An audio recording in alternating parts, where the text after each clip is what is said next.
We've talked a lot about how employee engagement is important. It's really a driving force behind successful businesses, and different teams inside of an organization can be engaged in different ways through the power of digital signage and the way that you use it for each target audience.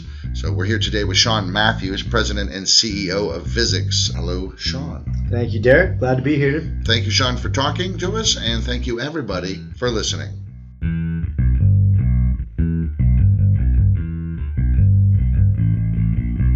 This is digital signage done right. Whether you're new to digital signage or a seasoned pro, this podcast gives you practical advice about systems, communications, and content to better engage your audience. I'm Derek DeWitt, Communications Specialist for Visix. Welcome to Digital Signage Done Right.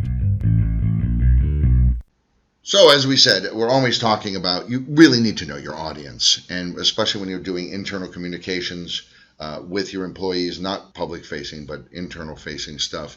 Each department's going to have different needs, different interests, different wants, right? In our experience, we've identified as many as 10 different teams that'll benefit from digital signage. And, mapping the appropriate content to those audiences is a key piece to being successful with this type of technology. Okay. What's a team?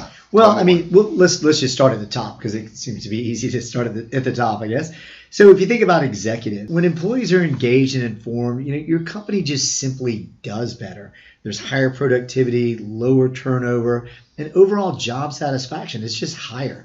And so use digital signage to drive change and just impact the bottom line of the business.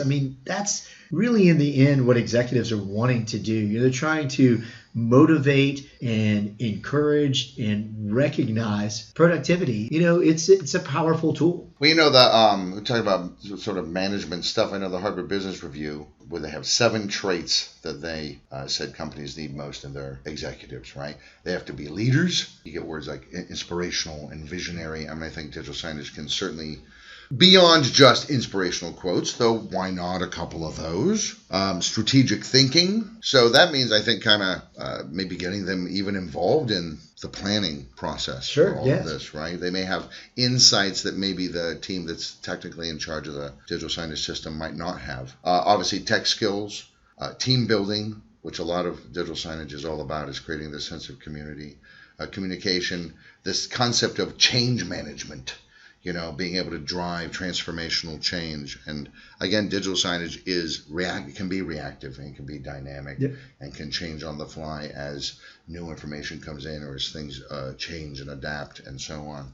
And then integrity, which is in proper ethical standards and behavior, things like this. Yeah, and if you think about all of those things, this medium allows those executives to convey information and reinforce what they may have said in town hall meetings or group chats or even their own podcast in their business campus. It just is a visual vehicle to help reinforce what they've already said. When you're a worker, even if you're mid-management or something, it's very easy to get stuck in the trap of, I just got to get through my tasks. And, the bosses are the ones who think long term. But I think we all know any company or organization benefits when people are not just thinking short term and not just focusing on how do I get through this week so I can get to the weekend, but long term goals. And again, digital signage can certainly do that. You throw in some campaigns and things like this to really help encourage that mindset of thinking of more long-term and a little more outside of just your small purview.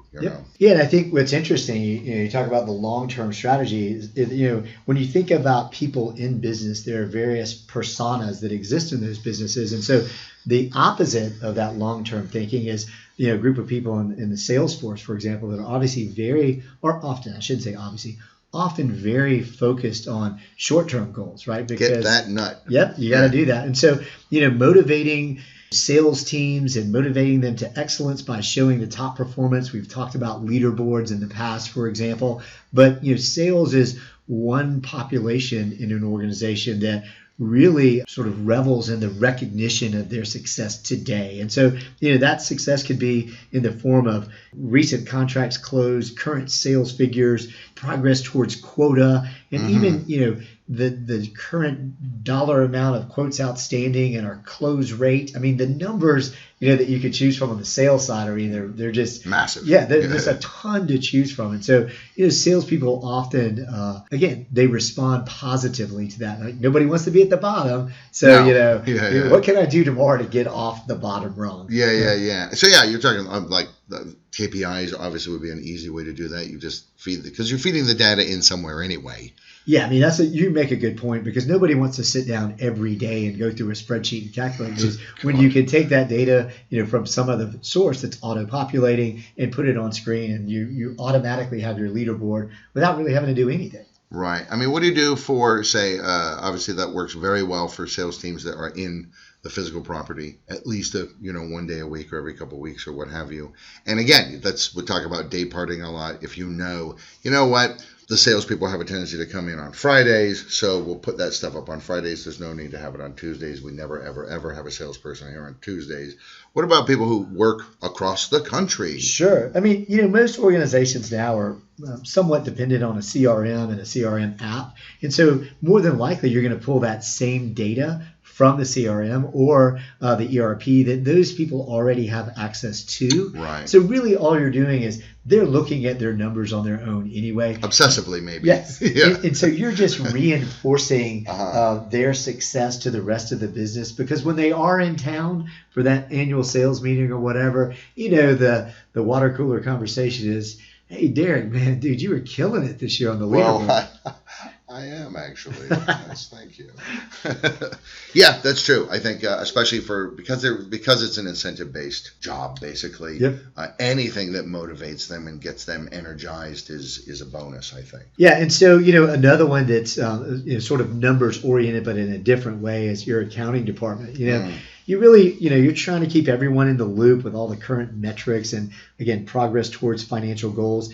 Not that they can impact those financial goals, except for areas where they might be, looking at the bottom line numbers, for example, and places where they might be able to find, even as accounting teams, areas where they can make change financially by cutting certain costs or recommending, changes to certain cost structures. Right. So, even that group of people is motivated by numbers in a slightly different way, but also benefits from a visual recognition of the overall financial performance of the business, positive or negative, top line or bottom line, doesn't matter, but Right. They see and benefit from that same sort of calculation. Help them increase efficiencies and so on. And it's funny, the accounting department, any office environment I personally have ever worked in, nobody knows the accountants. That's true. And right. People go, like in tech companies, nobody knows the accountants or the developers. They're this weird land unto themselves. Yeah, it's funny. Even in our own building, you mentioned developers. They're in a totally separate part of the building. So, yeah, right. Isolated. It's who knows what goes on in there. Right. But you did mention the idea of motivating people and productivity. And so when you think about production teams, whether it be manufacturing or some other type of production, of course, you want to include information on the factory floor, not only on the factory floor, but what the factory floor is doing and how that affects the rest of the business. But on the floor, you have things like safety tips, and we've talked about that in the past. Updates to what's going on in the business that might affect them on the factory floor, because often they don't have access to real-time information at a workstation like you or I might have, because they're actually out there producing something, right? And so having screens that provide that sort of productivity information is certainly useful. But there are other things about training opportunities, delivery procedures, critical KPIs. All of that stuff plays into the production area, and you can really use this technology to motivate them, particularly if there are teams of people, and again, sort of gamifying the productivity between those teams. What about HR? How about those guys? Yeah, HR, is obviously one of those sort of things that sometimes people don't really know what they do. You only end up in HR if there's a problem, right? Right.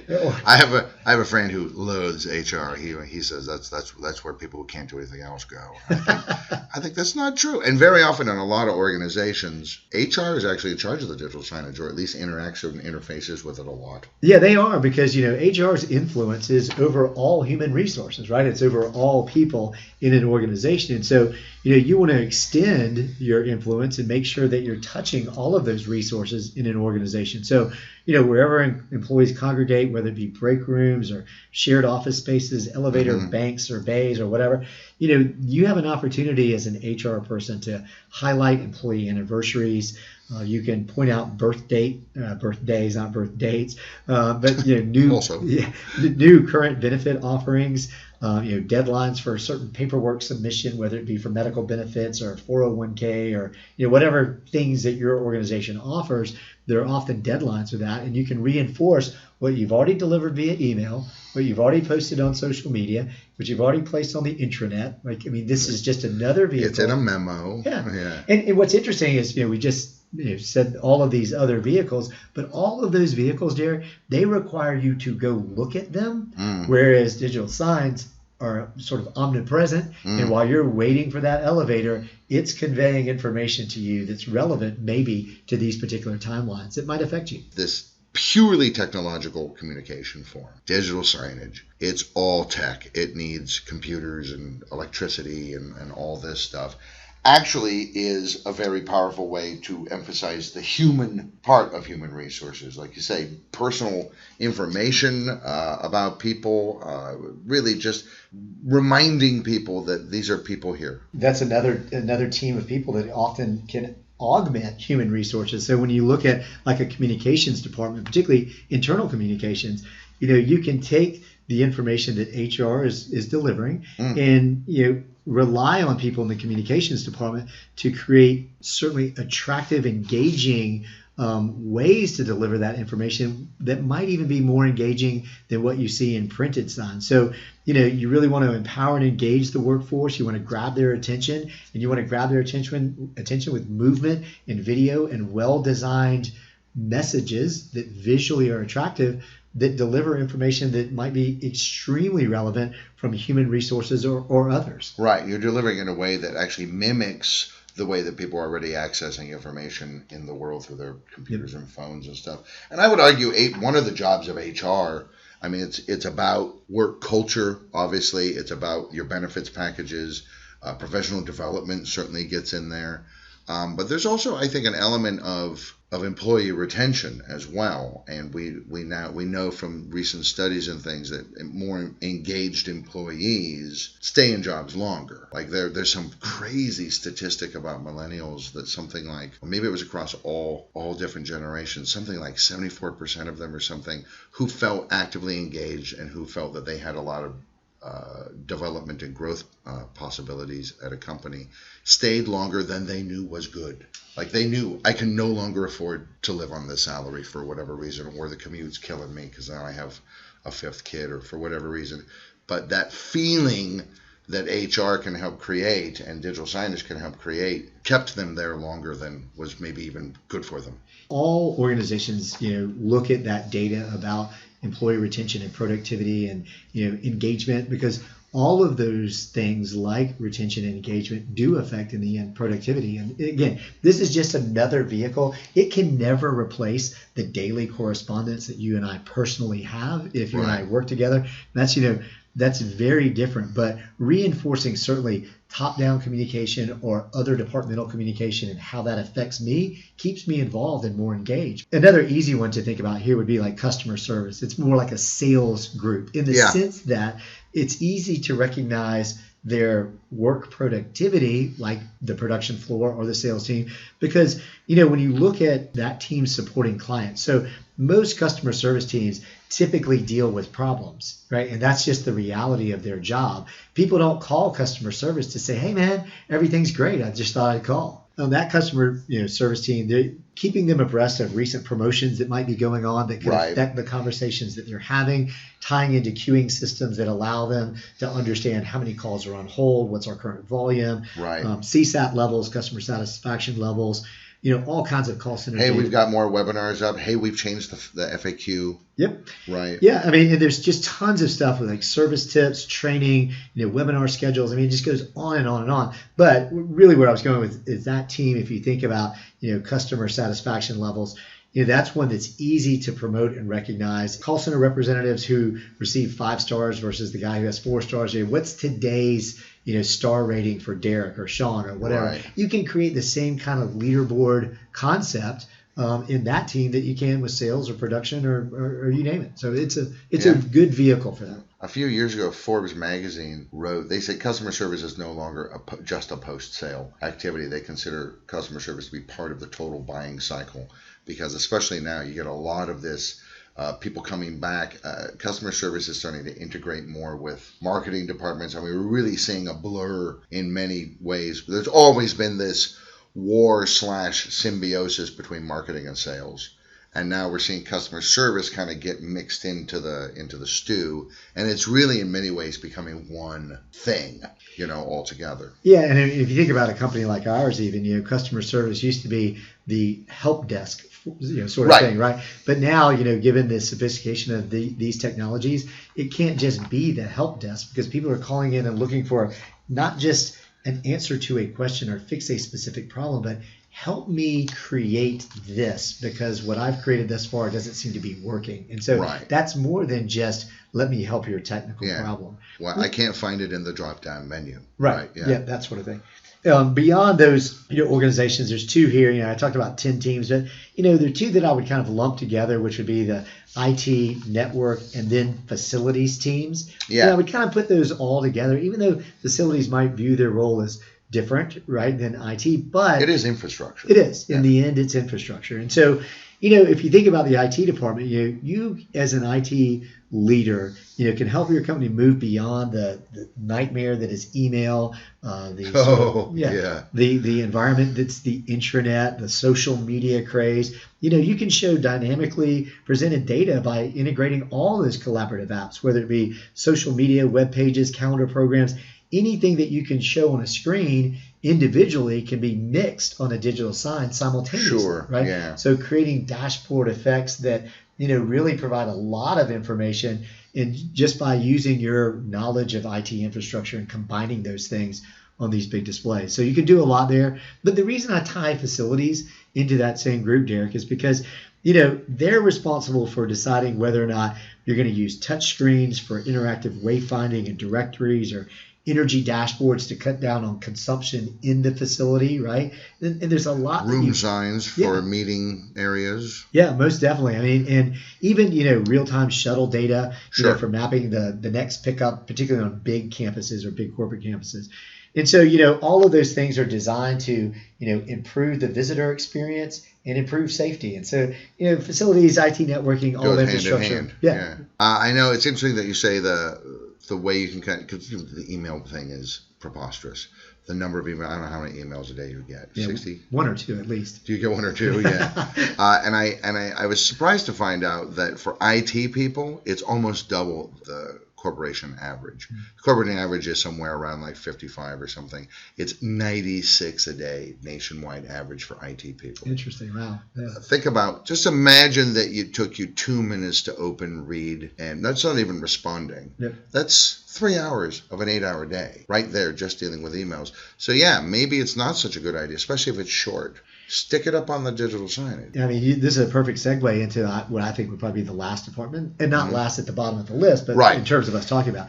But, the marketing department, right? Because, marketing could send out an email for everything if they wanted to, but, there could be basic information delivered about new products and services that are being launched or might be launched soon, right? And just instead of sending out an email, go to the intranet to look for this product that's coming out soon. Right. That's a simple message post that, people are like, I guess we are coming out with that new product. And, if there are big price changes or to our distributors, our partners or whatever, but, just keeping everybody updated on basic promotions. Yeah. I don't need to put together an entire email because the promotion only affects a handful of people. But the phone call might come in, and I happen to take the call as a customer service rep, and I just happen to remember seeing that post about that promotion we were running. Yeah, I know nothing about it. Thank God I saw that. Yep. I know nothing about it, but thank God I saw it. So, that's just, to me, that's 10 different groups of people, 10 different teams in any organization that benefit from digital signage, and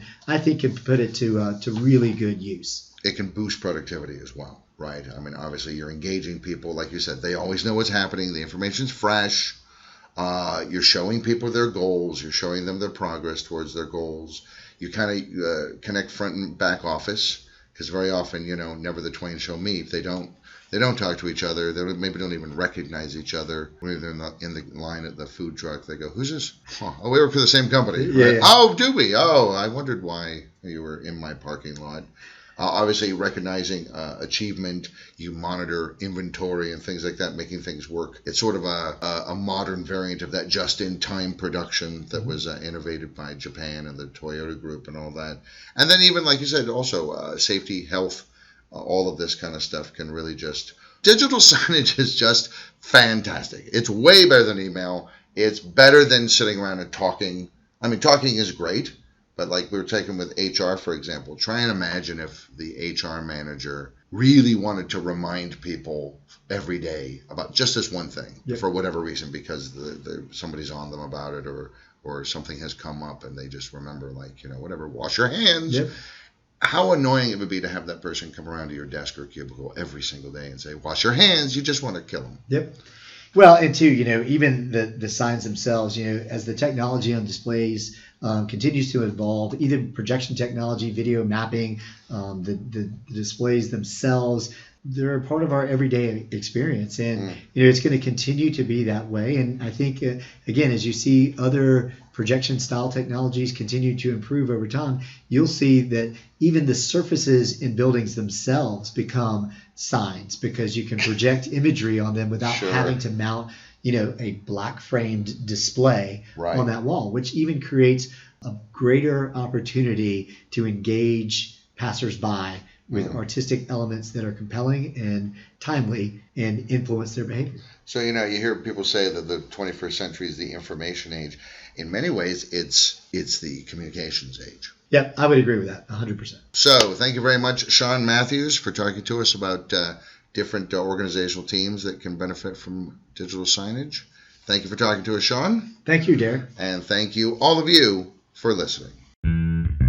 Hey, want more free stuff? Then head to the resources section of Visix.com for free masterclass guides, blogs, videos, and more to help you with your digital signs. Please share, subscribe, and leave a review of this episode, and connect with us on social media.